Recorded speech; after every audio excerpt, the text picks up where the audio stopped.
buenos días a todos mis amados hermanos y hermanas. Qué gran honor poder estar juntos, siendo saciados del agua que sale de la roca.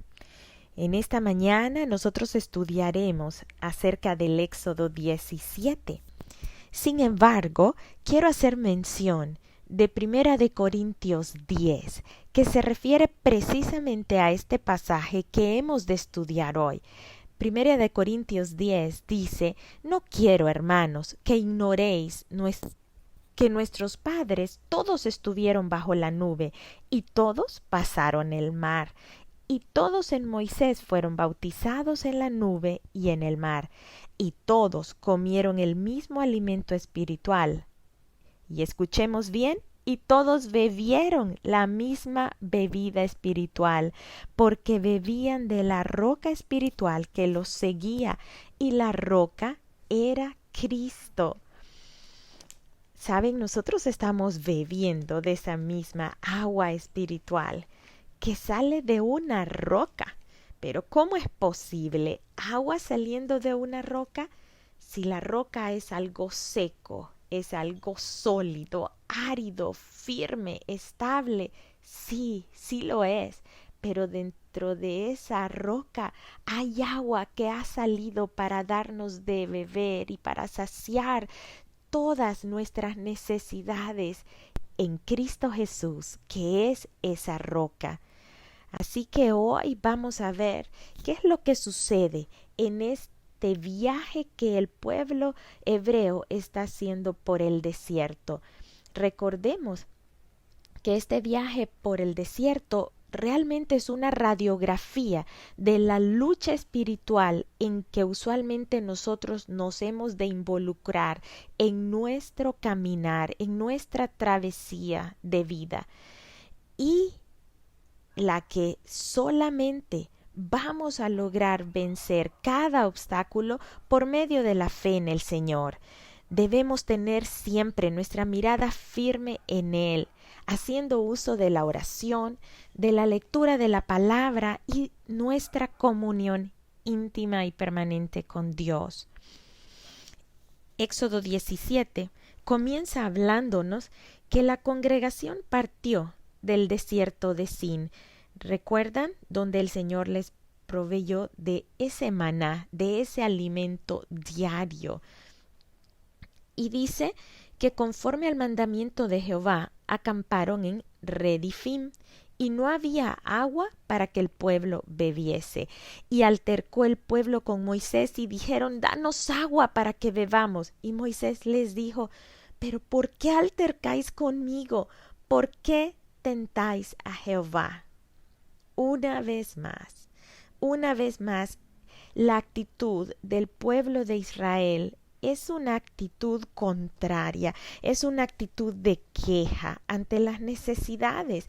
Han conocido en estos 2 meses y medio, 3 meses que han salido de la tierra de Egipto, ellos han podido ver las maravillas que Dios ha hecho a favor de ellos, han podido conocer el corazón de amor de Dios como protector, como padre, como líder, como gobernante, como Dios de ellos. Sin embargo, tienen esa misma actitud ante las necesidades que ellos van enfrentando.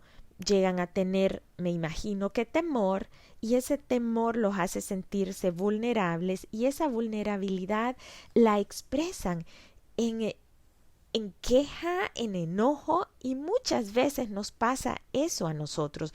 No queremos que los demás sepan que somos vulnerables, no queremos que los demás nos miren como débiles. Entonces, ante nuestros temores, lo que hacemos es que empezamos a vociferar, empezamos a mostrar enojo, mostramos ira o queja. Cuando fácilmente hubiesen podido venir ante el Señor, arrodillarse, expresar su necesidad, pedirle a Dios que pudiera proveerles de esa agua, en lugar de tener esa actitud de capricho, como niños haciendo un berrinche, queriendo manipular a Dios. Totalmente una actitud incorrecta. Pero Dios, en su misericordia y paciencia, sabiendo que apenas y están dando sus primeros pininos en la libertad, sabiendo que hasta este momento están siendo soltados de las manos de los egipcios, unas manos que los sostenían a manera de esclavitud, sí, pero que de alguna manera los sostenían, les proporcionaban alimento, les proporcionaban lo que sus necesidades básicas se presentaban en ellos a cambio de estarlos hostigando y de estarles poniendo duras cargas, por supuesto. Sin embargo, ellos aquí, esas duras cargas y fastidios de los egipcios para con ellos, como que se les ha olvidado un poco. Y ahora solo están recordando, como vimos en Éxodo 16, las ollas de carne que les proporcionaban en Egipto.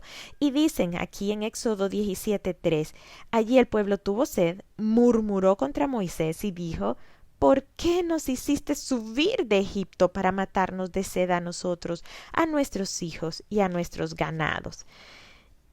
Una manera de pedir las cosas acusando. Una manera de pedir las cosas manipulando. Muy mala manera.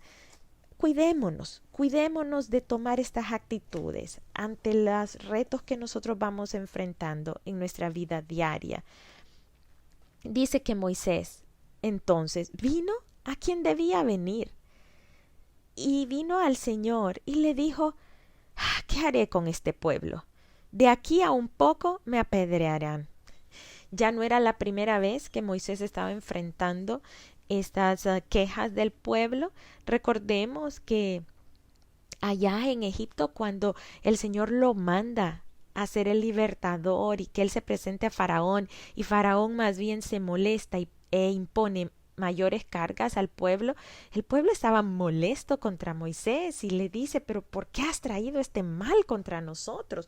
Y luego ya una vez aquí, saliendo de Egipto, nomás habían caminado un poco y se encuentran con el mar Rojo adelante y con los egipcios atrás, y también se quejan ante Moisés y le dice que no habían suficientes sepulcros para vernos mejor enterrado allá en Egipto, que nos traes aquí a morir al desierto. Pero luego, ante todos estos retos, ante estas situaciones, el Señor les ha demostrado su providencia, les ha mostrado su gracia y les proveyó de un camino en medio del mar. Y ellos se alegran y cantan, pero luego 3 días después se encuentran que tienen sed y encuentran fuentes de agua amargas, pero el Señor las endulza con ese madero que cae en esas aguas, y ellos son llevados a un lugar de frescura, a un lugar en donde abundaban las aguas, en Elim. Y luego el pueblo se vuelve a quejar porque no tenían qué comer, porque tenían hambre y estaban recordando las carnes de Egipto, pero el Señor les provee de pan del cielo elaborado en el horno de su presencia, un delicioso pan llamado maná, y les provee de codornices en esas tardes. Y ahora, nuevamente, ante una necesidad, aún al haber visto esa provisión de Dios, ese Jehová Jireh proveyendo para cada una de sus necesidades, vuelven a tener la misma actitud y se quejan porque no tienen agua. Y es entonces cuando el Señor le dice a Moisés, pasa delante del pueblo, toma a los ancianos de Israel y toma también en tu mano tu vara con que golpeaste el río, y ve aquella vara que era símbolo de autoridad. He aquí que yo estaré delante de ti allí sobre la peña en Horeb, y golpearás la peña, y saldrán de ella aguas, y beberá el pueblo.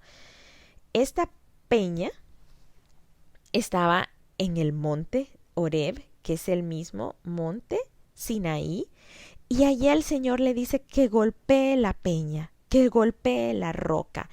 Una y otra vez a lo largo de la palabra, como leímos en Primera de Corintios 10:4, la roca es un símbolo de Jesús. Y aquí hay otros versículos que nos muestran cómo y nos confirman cómo esa roca es símbolo de Jesús. Vamos a irnos a Salmo 61:2. Salmo 61:2 nos dice, desde el cabo de la tierra clamaré a ti cuando mi corazón desmayare.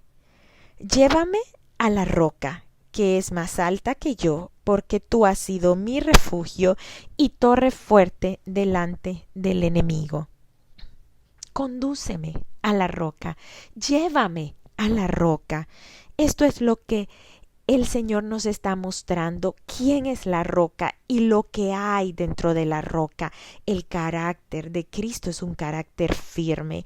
El carácter de Cristo es sólido. Si nosotros estamos cimentadas en la roca, no nos vamos a tambalear.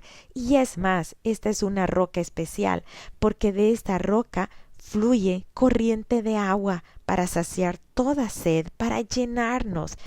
Primera de Pedro 2:4 nos dice: acercándoos a él, piedra viva, desechada ciertamente por los hombres, mas para Dios escogida y preciosa. Jesús es esa roca escogida y preciosa, desechada por los hombres. Primera de Corintios 3:11 nos habla de Cristo como fundamento y nos dice: nadie puede poner otro fundamento que el que está puesto, el cual es Jesucristo.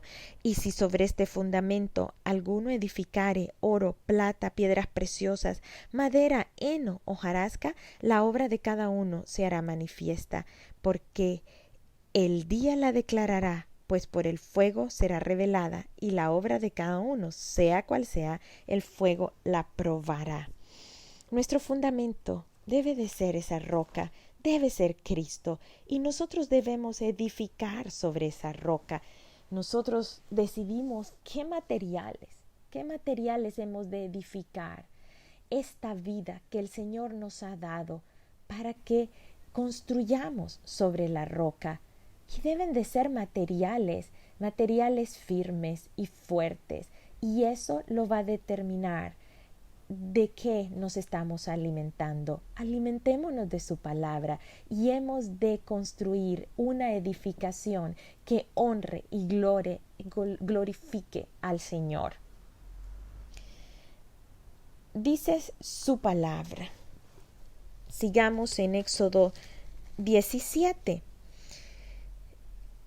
Dice: golpea la roca, golpea la peña y saldrán de ellas agua.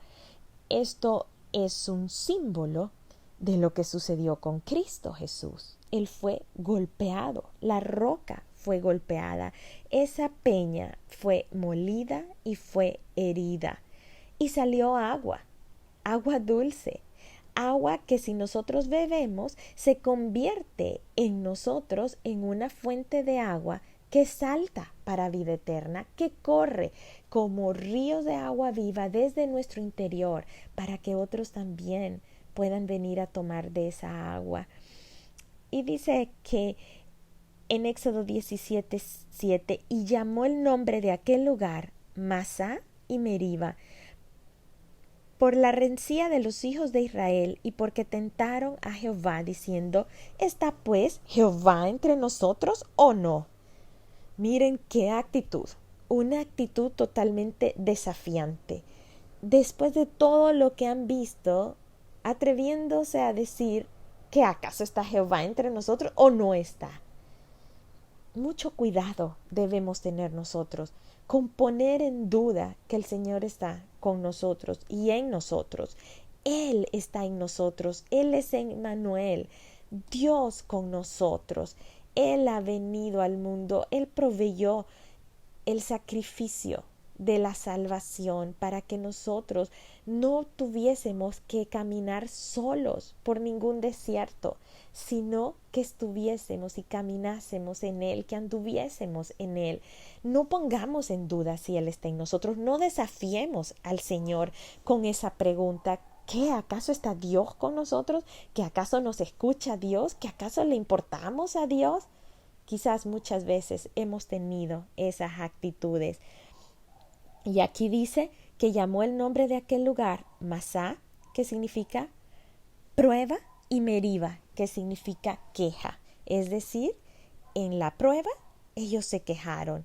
Nosotros debemos salir aprobados en la prueba, no quejándonos, sino más bien siendo perfeccionados, sino más bien siendo establecidos en la prueba y no quejándonos. ¿Saben que la queja nos hace que nos debilitemos? La prueba produce que se drenen nuestras fuerzas, que aumente el estrés. Sin embargo, la oración y el que nosotros podamos derramar nuestra alma delante del Señor, lo que hace es que silencia nuestros pensamientos y emociones y nos prepara para escuchar la voz de Dios, para recibir el abrazo de Dios, para ser sostenidos y sustentados por la palabra del Señor. Pero debemos callar la queja.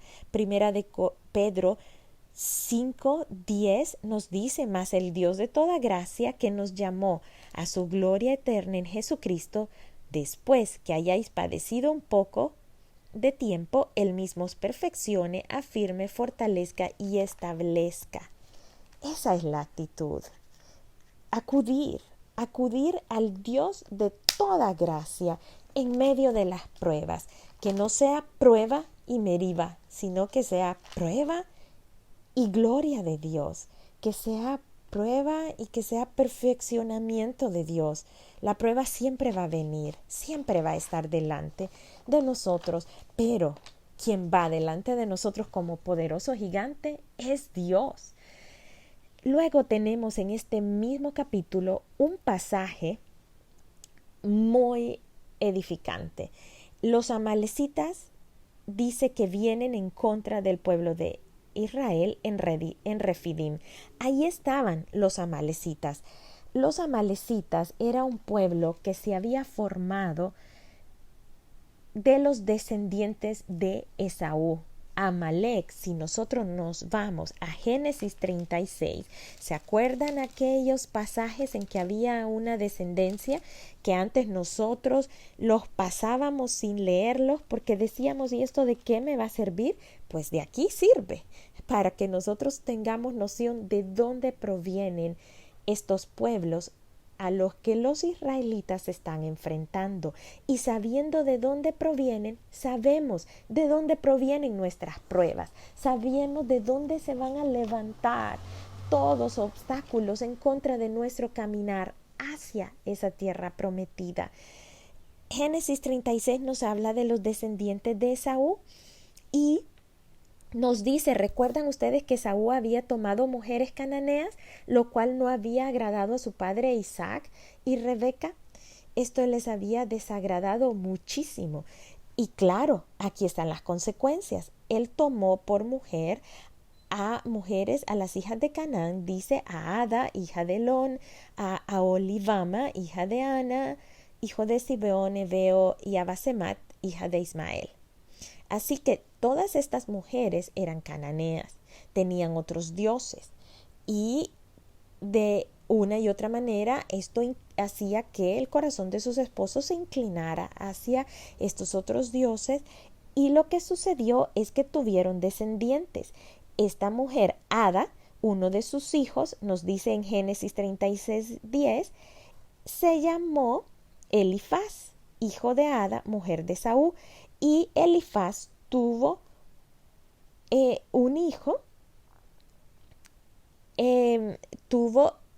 hijo que se llamaba Amalec, porque en el 12 dice: Timna fue concubina de Elifaz, hijo de Esaú, y ella le dio a luz a Amalec. Es decir, Amalec era nieto de Esaú. ¿Y qué representaba Esaú? ¿Se acuerdan el hermano de Jacob? Esaú era aquel hombre corpulento que andaba en el campo, que era físicamente bien fuerte, pero que él despreció la primogenitura, despreció la posición, el lugar que había obtenido. ¿Por qué? Por un plato de lentejas. Así que Esaú representa la naturaleza humana, la carnalidad nuestra naturaleza física. Representa cómo nuestra carne exige satisfacer nuestras necesidades y nos inclina de continuo al mal, pasando por encima de nuestro compromiso con el Señor, por encima de nuestras creencias, con tal de satisfacer las necesidades y los placeres que nuestro cuerpo está requiriendo. Así que los amalecitas se habían convertido en enemigos de Israel. Y aquí se da el primer enfrentamiento de este pueblo de Israel. Es el primero que vamos a encontrar. Vamos a encontrar muchos otros enfrentamientos, pero vemos que desde el inicio el Señor les permite saber que Él está en medio de ellos y que Él pelea sus batallas. Dice que Moisés reunió a un grupo liderado por Josué. Este nombre es muy importante porque después vamos a ver todo el plan que el Señor tenía con Josué, con este varón de Dios. Así que se reúne, arma un ejército allí. Recuerden que eran esclavos. Hasta este momento ellos no han tenido ningún entrenamiento militar. De hecho, ellos estaban reprimidos en Egipto.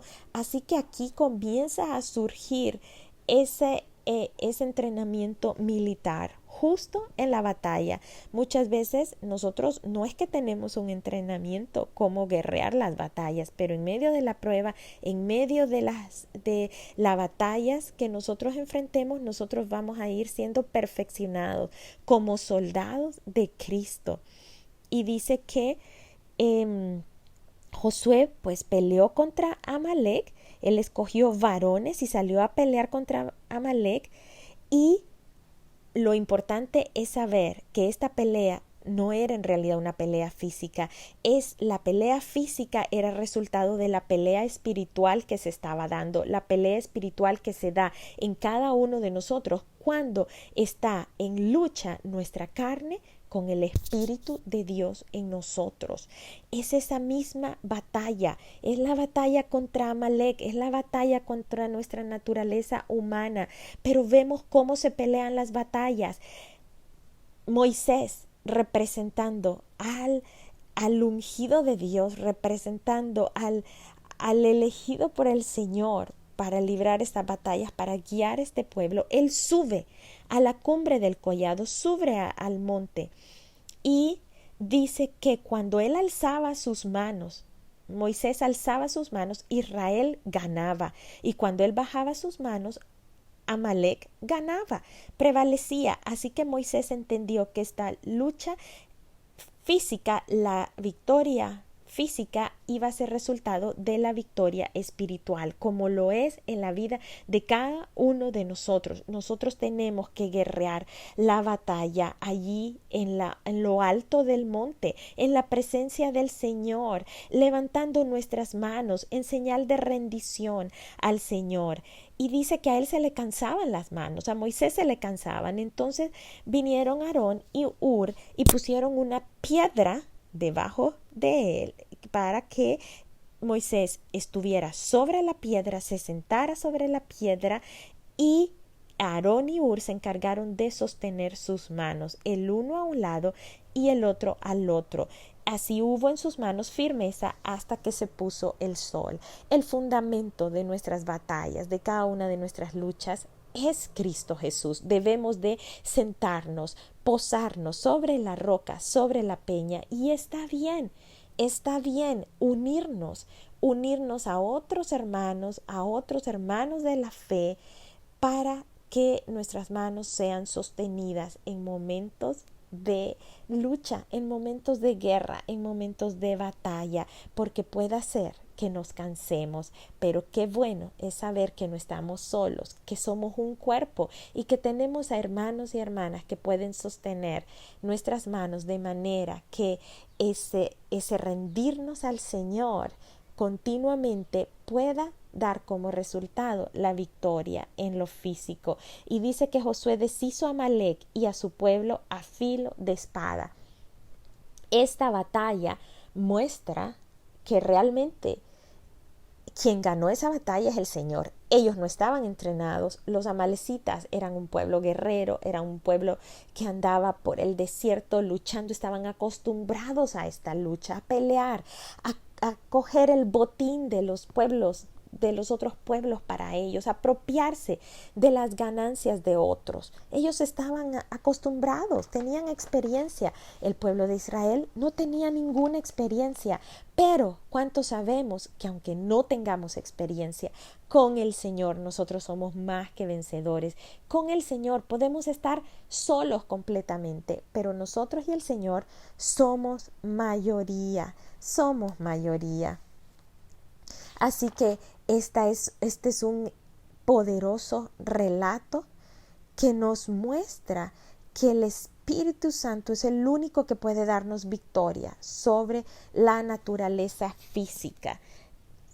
Gálatas 15:17. Nos vamos a ir a Gálatas 5:17. Nos dice la palabra, nos dice: porque el deseo de la carne es contra el espíritu, y el del espíritu es contra la carne, y estos se oponen entre sí para que no hagáis lo que quisiereis. Pero si sois guiados por el espíritu, no estáis bajo la ley.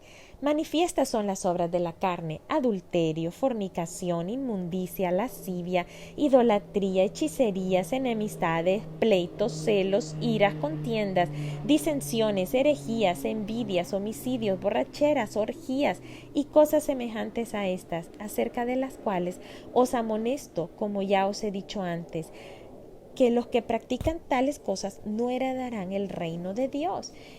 Aquí está claro, el Señor nos está dando un listado de aquellas cosas que vienen a ser producto de nuestra naturaleza física, de nuestra carne. Así que en guerra avisada, guerra ganada. Ya está avisado qué es lo que va a venir a nosotros, qué va a venir a tratar de derrotarnos, cuál va a ser, qué va a ser el ejército de Amalec contra nosotros, cómo va a venir ese ejército de Amalec a luchar en contra nuestra. Así, con esto: adulterio, fornicación, inmundicia, lascivia, hechicería, etcétera.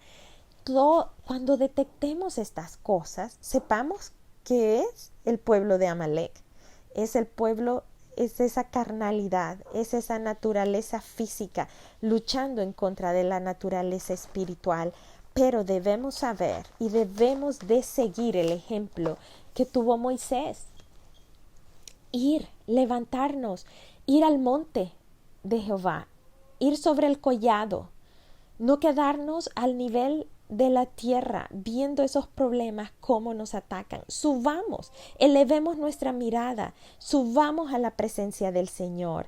¿Saben que el Señor dice que nosotros estamos sentados en lugares celestiales? Miremos desde ahí. Estamos sentados allí, junto al Señor, a la diestra del Padre, junto a Cristo.